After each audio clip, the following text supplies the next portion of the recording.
এই currency exchange rate fix up করেন, এতে আপনি ডলারের উপরে আমাদের আমি মনে করি মিনিমাম আপাতত 15% থেকে 20% আপনার লোডটা কমবে। চীনের কারেন্সির সঙ্গে যদি আপনি বাংলাদেশ কারেন্সিকে একটা এক্সচেঞ্জ রেট ফিক্সড করতে পারেন, এবং যেই পরিমাণে টাকা আছে এটা তো অল্প, আমাদের তো খুব বেশি নাই, মনে করেন $680 মিলিয়ন, এইটা তো তোমাকে আমি এলসি করতে পারি, এটার বিনিময়ে তো আমি মাল আনতে পারবো। তো আমি কেন ডলারে যাচ্ছি? ডলারে গেলে আমার 1.25% আমার অ্যাক্সেস খরচ হয়। তো আমরা চীন কিন্তু আপনার তারাও রাজি, চীনের মধ্যে আমিও কিন্তু এলসি করেছি নিজে চাইনিজ কারেন্সিতে, তাদের কিন্তু বাধা নাই। তো এই জিনিসটা সরকারিভাবে যদি করতে হয়, এইখানে এই জিনিসটা করতে হইলে আপনার সবাই আগে একটা ব্যাংক দরকার হবে। সঠিক প্যাড আর সঠিক তথ্য দিয়ে এসব সামলে নিব এক হয়ে। Monalisa sanitary napkin. আপনি যদি চীনের কারেন্সি বাংলাদেশ কারেন্সি কার সঙ্গে করবেন, এখানে একটা ব্যাংক এখানে জরুরি ভিত্তিতে স্থাপন করে দেন, আপনার এই currency exchange rate fix up করেন, এতে আপনি ডলারের উপরে আমাদের আমি মনে করি মিনিমাম আপাতত 15% থেকে 20% আপনার লোডটা কমবে ডলারের উপরে।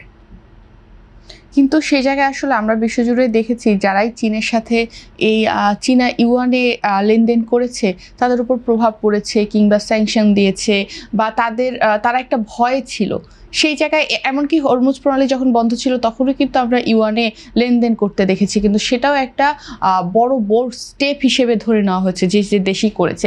সে জায়গায় আসলে চীনের সাথে যদি ইউয়ানে লেনদেন হয় তার প্রভাব আমাদের মতো একটা দেশে ঠিক কতটুকু পড়তে পারে বৈশ্বিক বাজারে? ধন্যবাদ। না, আপনি যেটা বলছেন একটা সময়ের যদি বলি, ওই সময়টা আর এখনকার সময়টা একটু ভিন্ন। আপনি জানেন যে ইরানের সঙ্গে যে ইউএসের যে চুক্তি হলো, এবং এখানে কিন্তু যে ইরানের উপরে যে স্যাংশনগুলো দেওয়া হয়েছিল এগুলো কিন্তু আস্তে আস্তে উঠে যাচ্ছে। তবে আপনি যেটা বলছেন যে স্যাংশন দিবে সেটা না, আজকাল রাশিয়া তো ধরেন চাইনিজ কারেন্সিতে তেল বেচা কিনা করতেছে, কিন্তু রাশিয়ার যে সক্ষমতা বাংলাদেশের সেই সক্ষমতা নাই। আপনার কথা সঠিক, কিন্তু আমাদের তো দাঁড়াইতে হবে।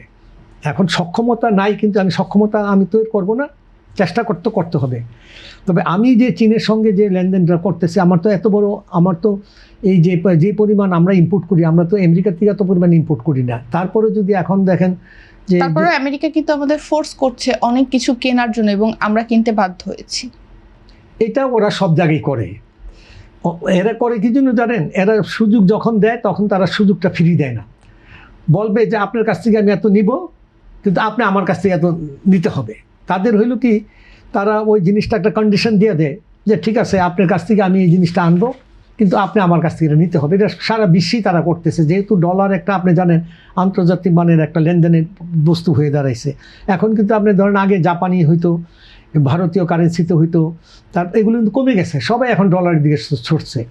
তবে এই জিনিসগুলো আমার মনে হয় আমাদের ভয় পেলে চলবে না, আমরা আস্তে আস্তে আগাবো, একবারে দরকার নেই।